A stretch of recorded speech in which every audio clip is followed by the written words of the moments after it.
And back to that breaking news. We've been leading the way on 75 northbound remains shut down after a police chase that ended with a crash and a deadly shooting. There's a lot of questions here, a lot of unanswered questions. We have live team coverage. Nicole Aponte is tracking the backups. Let's start with Giacomo Luca. He's live near the scene itself. Giacomo, there's lots of agencies there trying to piece together what happened and hopefully get us some information on that. Yeah, that's right, Stephen. Reading Police, Laughlin Police, Evendale, the Ohio Bureau of Criminal Investigations, numerous agencies remain on the scene this morning as they continue to investigate what happened here. We are getting some new details, though, from the Westchester Police Department, who initiated that traffic pursuit that started again over in Westchester near Glendale, Princeton Road there.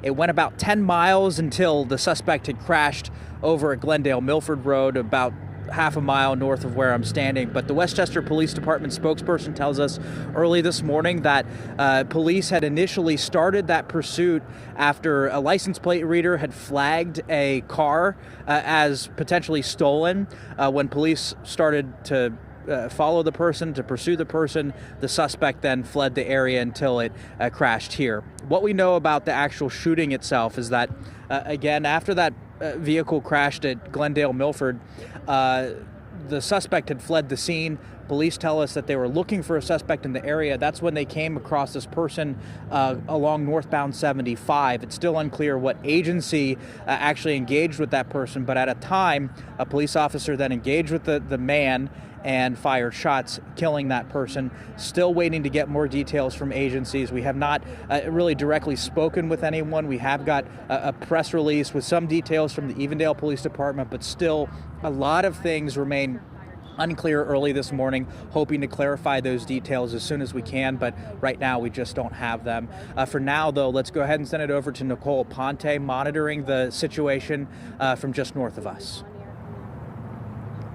Hey, Giacomo, the situation has been going on for more than 3 hours. And now as we head into that 7 o'clock hour, that's when a lot of these people are going to be starting their day, going to their morning destination. And if you are coming this way, again, I-75 northbound is going to be closed as you drive. Aviation Way has been one of the detours that we've seen lots of trucks and cars go to.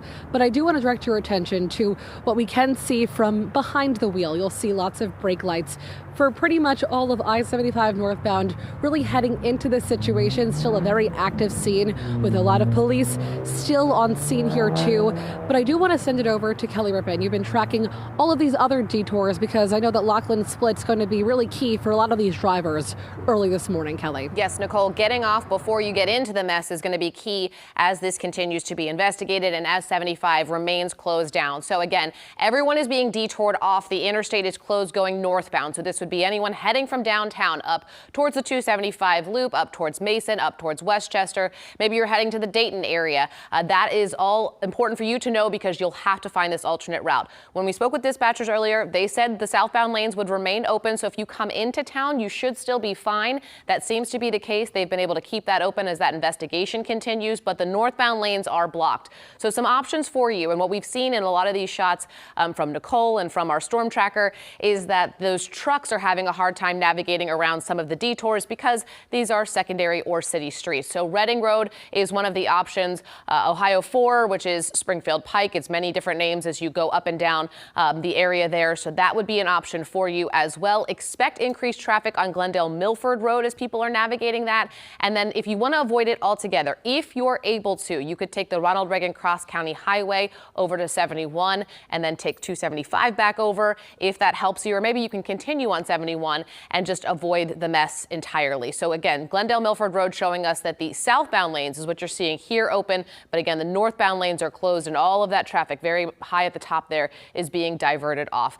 Just be patient if that's part of your morning commute. I've sent a couple text messages to friends to give them a heads up that if you do head northbound on 75, you will need to be aware. Also going to keep an eye on this situation on 275. It looks like there is a crash that's not causing a major problem. The right-hand shoulder is blocked there at Springfield Pike. But as I mentioned, that could be an alternate route. So things could slow down. We'll keep an eye on that. And of course, keep you updated on the latest. We're staying on top of the breaking news throughout the morning. You can always find details from us on our website, WLWT.com, as well as on our mobile app. We'll be getting you the latest as we get it.